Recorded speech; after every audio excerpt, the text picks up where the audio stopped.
ఈ రాజగోపాల్ రెడ్డి డబ్బులకు అమ్ముడు పోయారంటారా? నీకు తెలుస్తలేదా దేనికి అమ్ముడు పోయిండు? ఆయన పార్టీ మారిన వాళ్ళందరూ అంతేనా, లేకపోతే ఈయన ఒక్కడైనా స్పెషల్? మారేడు కాదు, ఆయన నోరుతో ఏం చెప్పిండు? 18,000 ఆయన పుట్టినప్పటి సంది నేను కాంట్రాక్టర్ని అంటుండగా, మరి పుట్టినప్పుడు కాంట్రాక్టా?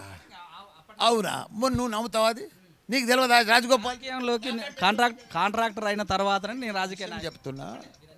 కాంట్రాక్టు రాజగోపాల్ రెడ్డి 2004 కంటే ముందు ఏముండే? వైఎస్ఆర్ రాజశేఖర్ రెడ్డి దగ్గర ఎంపీ అయినప్పుడు ఏముండే? ఆ తర్వాతనే కాంట్రాక్టర్ అయ్యాడు కదా. ఆయనే చెప్పుడు నేను చిన్న కాంట్రాక్టర్ ఉన్నట్టు, ఇప్పుడు పెద్ద కాంట్రాక్ట్ తెచ్చుకున్నాడు. ఎదగడం తప్ప ఎదుగు తప్పులేదు, కానీ ప్రజలకు సేవ చెయ్యి. నువ్వు ఆయన సేవ చేయలేదంటే మీకు లాభం కొని ఎదగలే, ప్రజలకు వచ్చినావు, ఎంపీ అయినావు, ఎమ్మెల్సీ అయినావు, ఎమ్మెల్యే అయినావు, ఇన్ని సహకారాలు, ఇన్ని ప్రజలతోనే ఎలక్ట్రాన్ పొందినావు నువ్వు, కానీ ప్రజలకు నువ్వు ఏం చేయలేదు. ఎట్లా గెలిచిండంటారు?